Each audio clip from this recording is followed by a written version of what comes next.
Now, anyone been to India? Anyone been to a developing country? And New Jersey doesn't count? I want to talk about my trip to India. Now, I'll preface it by telling you that India is a beautiful country, full of incredibly wonderful people. But India, like America or anywhere else, has its areas of challenge. And those are the areas I went to, and those are the areas I'll speak to.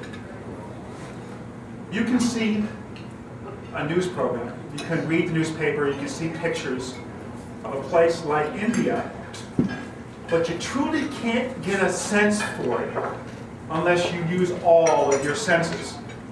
And it begins with the sense of smell. When you come off the plane, it envelops you. The burning smell of poverty. Years after going there, if I open up a briefcase or a suitcase that I had in India, I swear I can still smell it. It's ingrained in my mind forever. Let me tell you why I was in India.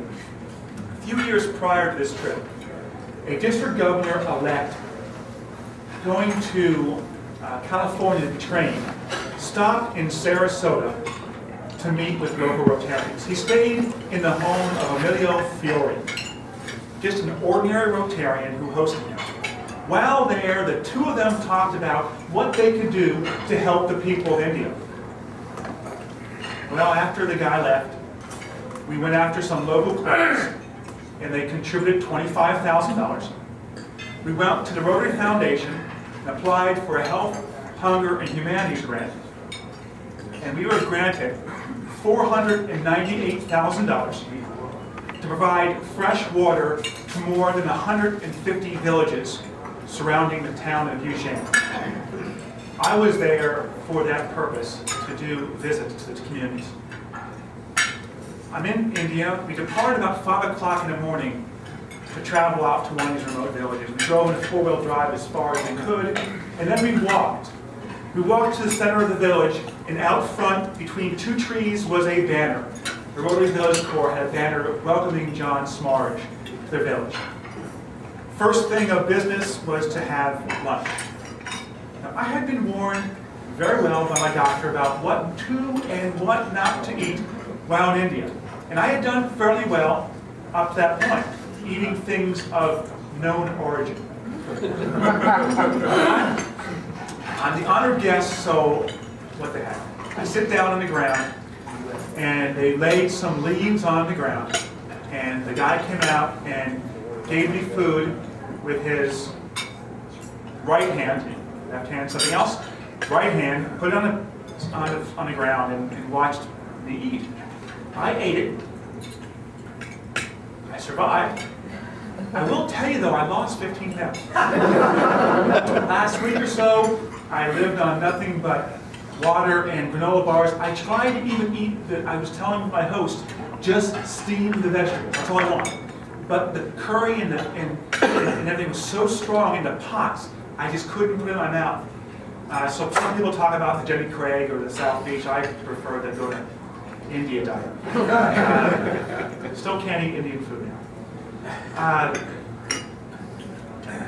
After lunch, we walked through the village. As we passed a hut, the inhabitants would come out, lay of flowers around my neck, and get behind me and follow me into town. One by one, as we passed every single hut, they would do that. The entire community was there to see me. Now you see this on TV happening to royalty. And you cannot imagine the feeling when you are that royalty. Now most people are royalty by birth. My royalty came because I'm wearing a little golden blue pin of Rotary and the respect that that has around the world.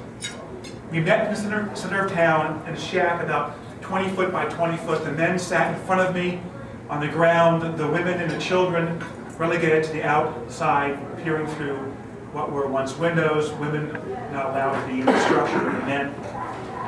Explained through a translator what I was going to do, or we were going to do. we would build retention dams. We would lay pipe, and we'd put a pump right in the middle of the community. We were going to provide the expertise and the material, but it was they who would then, in fact, do the bulk of the labor. I told them it was not the Indian government who was giving us to them. It wasn't Americans who was giving us to them. It was ordinary men and women from around the world who felt that it was inappropriate for women to walk a half a day for barely potable water. Rotarians from around the world who felt that their fellow man, 100,000 people in the middle of India, deserved at least the basic necessities of fresh water. Now, as great as that day was, and the subsequent ceremonious visits I made to the other villages, the best was yet to come when I had the opportunity to take part in National Immunization Day for polio. I had thought at that point I had seen the worst of the poverty. It was nothing in comparison to the slums that they brought me to in Indore. Remember walking along a little path, and beside the path was a little stream, and there's a little girl, 6 or 7 years old, stooped down, cupping drinking water out of the stream. The same stream where 10 or 15 meters up, a woman was washing her clothes. The same stream where 20 meters up, a man was defecating. Living 10 people in a hut no larger than the bathroom in one's facility, the idea of population control is unknown. Teenagers having baby after baby after baby, no concepts of population or birth control or even child spacing. The issues of health and nutrition are non-existent. Human rights are deplorable and women's rights are worse. I walked up to a lean-to that would serve as the immunization site. I came up pretty much dressed like this, except I had a polio smock on. I realized I didn't belong there, knew I either represented UNICEF, World Health Organization, or more importantly, Rotary. They took me to the front of the line, and again, they sat me down, and one by one they handed me their babies. I remember one young lady who was really reluctant to give me her child.